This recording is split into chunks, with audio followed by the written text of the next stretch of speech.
Hey guys, this is me Prerna Singh and welcome to Prerna education. हमारी चल रही है इंडियन पॉलिटी और इस लेक्चर में आज हम जानेंगे इमरजेंसी प्रोविजंस के बारे में।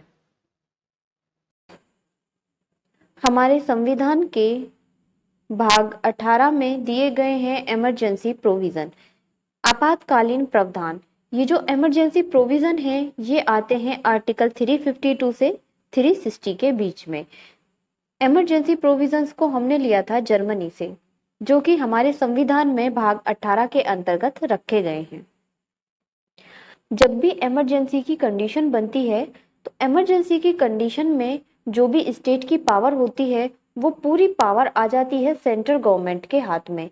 स्टेट की जितनी भी पावर है वो सेंट्रल गवर्नमेंट के हाथ में आ जाती है और स्टेट पे पूरी तरह से कंट्रोल हो जाता है सेंटर का। हमारे संविधान में फेडरल सिस्टम को अपनाया गया है। फेडरल सिस्टम यानी कि सेंट्रल और स्टेट के बीच में शक्तियों का विभाजन किया गया है, पावर को डिवाइड किया गया है।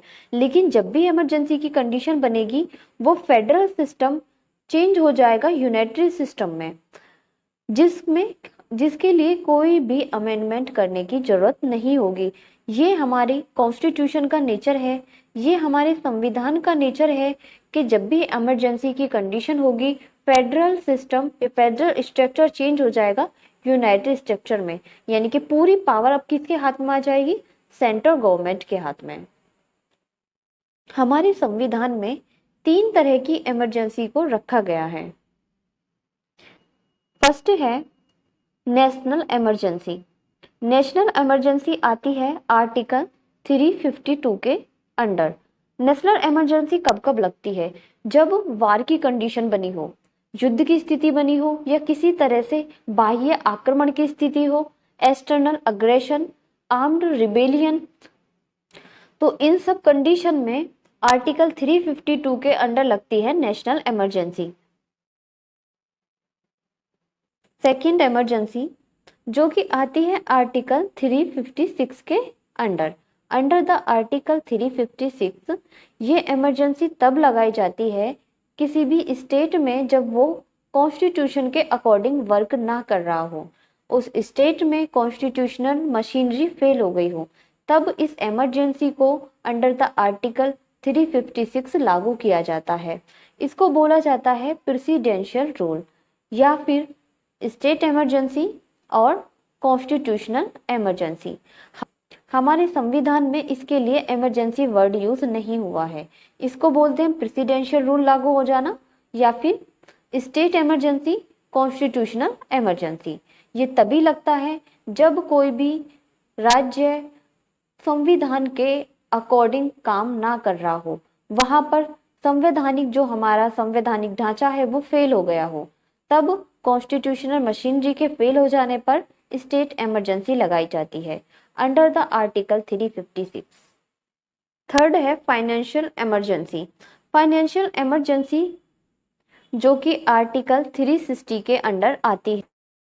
जब कंट्री में फाइनेंशियली स्टेबिलिटी ना हो तो उस कंडीशन में वित्तीय आपातकाल फाइनेंशियल इमरजेंसी लागू की जाती है अंडर द आर्टिकल 360। जानते हैं इमरजेंसी लागू कैसे की जाती है। हमारा कॉन्स्टिट्यूशन अमेंडमेंट हुआ 1976 में, 42nd कॉन्स्टिट्यूशन अमेंडमेंट। इस अमेंडमेंट में जो हमारी फर्स्ट इमरजेंसी है 352 के under national emergency. National emergency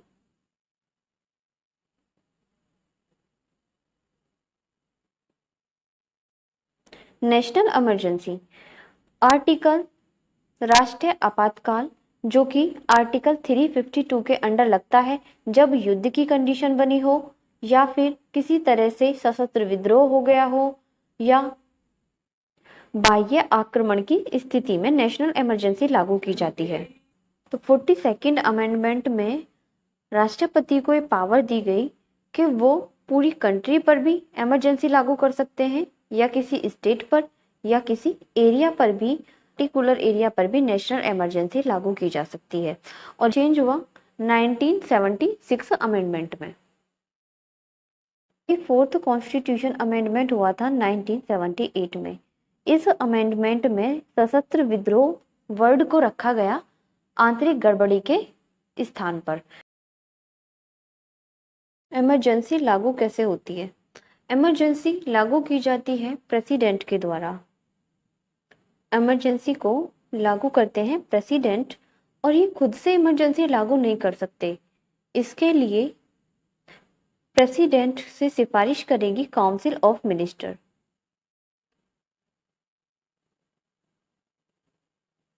council of minister के द्वारा लिखित रूप में प्रेसिडेंट से इमरजेंसी लागू करने के लिए सिफारिश की जाती है, तो उस सिफारिश के बेस पर प्रेसिडेंट इमरजेंसी लागू करते हैं। इस इमरजेंसी को लागू करने के 1 मंथ के भीतर दोनों सदनों से राज्यसभा और लोकसभा, संसद के दोनों सदनों से इसके लिए अप्रूवल मिलना जरूरी है। पहले स्टार्टिंग में जो टाइम पीरियड था वो था 2 मंथ्स का, यानी कि इमरजेंसी लागू होने के 2 महीने के अंदर इसके 44th कॉन्स्टिट्यूशन अमेंडमेंट हुआ 1978 में, जिसमें ये टाइम पीरियड घटाकर कर दिया 1 मंथ का। हमारी इमरजेंसी लागू होने के बाद लोकसभा का विघटन हो गया,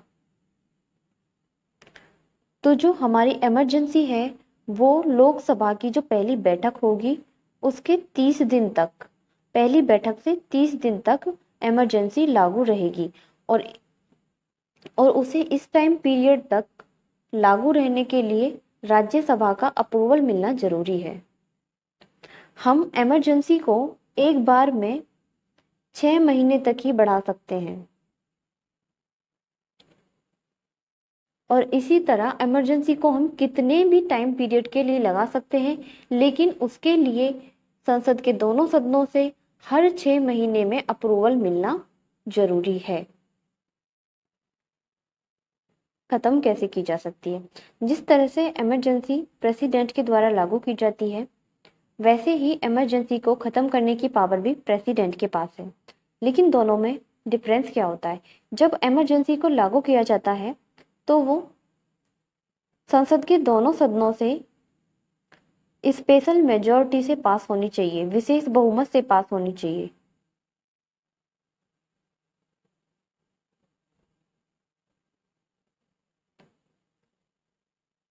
लोकसभा से भी और राज्यसभा से भी। लेकिन जब इमरजेंसी को खत्म किया जाता है तो उसके लिए सिर्फ लोकसभा का अप्रूवल ही काफ़ी होता है। लागू करने के लिए स्पेशल मेजॉरिटी चाहिए और ख़त्म करने के लिए सिंपल मेजॉरिटी चाहिए।